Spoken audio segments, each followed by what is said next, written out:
Radhe Radhe friends, welcome to my channel. आज मोटे unique style बंधाकोबी रेसिपी आपको शेयर करी। से मुझे बंधाकोबी की ऐड करुँचे। 3 कप बंधाकोबी नहीं ग्रेटर ग्रेट करके फाइन ग्रेट करके नहीं मुझे गोटे कप गाजर को सेमती ग्रेटर ग्रेट करके नहीं तो सब जाक मुझे ऐड करुँचे।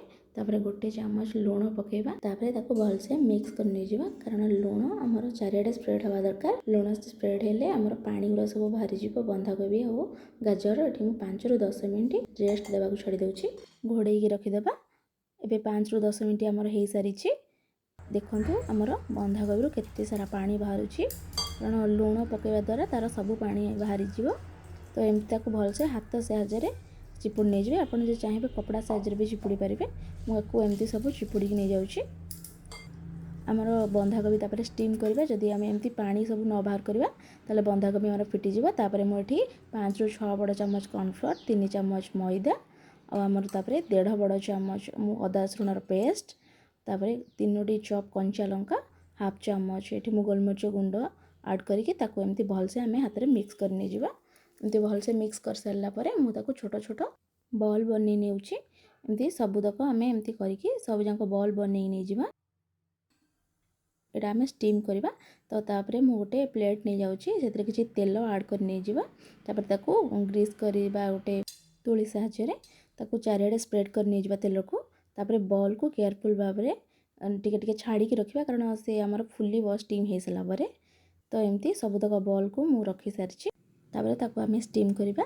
मुझे पूर्वर कड़ाई किसी पानी नहीं गोटे स्टैंड रखी नहीं। एठी मु गैस को पूरा सिम कर देकी केयरफुल भाव में स्टीम करवा 12 ରୁ 15 मिनट पर्यंत। एबे हमर 12 ରୁ 15 मिनट हो जाइए। पूरा आमर फुली जाइए बंधाकोबी गुड़िक। ताकू पूरा ठंडा हवा आम छाड़देवा कि समय। ता भीतर मुझे गोटे पैन बसई। पैन गरम हो सारापर 3 बड़ चामच तेल ऐड करवा। 10 ରୁ 12टी रसुण ये मुझे चॉप कर नहीं। रसुण किसी कलर चेंज कर सारापर आम 2टा मीडियम साइज पियाज को ऐड करवा। गोटे कैप्सिकम को चॉप करके ऐड करवा। हाई फ्लेम रे 2 मिनट भाजी नहीं जावा। ये आमर हाई फ्लेम रे 2 मिनट भाजी सारी। तापर आम सॉस सब ऐड करवा। ये मुझे 2 बड़ चामच सोया सॉस, 1.5 बड़ चामच चिली सॉस, 3 बड़ चामच टमाटर केचप ये आम ऐड करवा।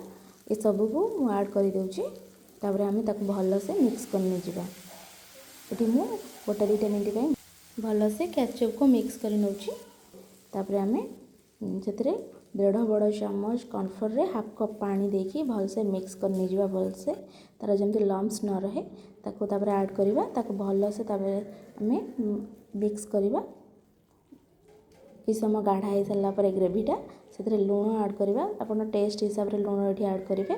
भलसे मिक्स कर सारापर तापर आम बॉल गुड़ी से ऐड करवा।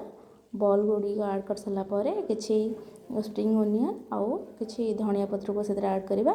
भलसे मिक्स करवा 30 ରୁ 40 सेकेंड पर्यंत। बेसी समय आ मिक्स करवा नहीं ना आमर बॉल गुड़िक फिटी जापे।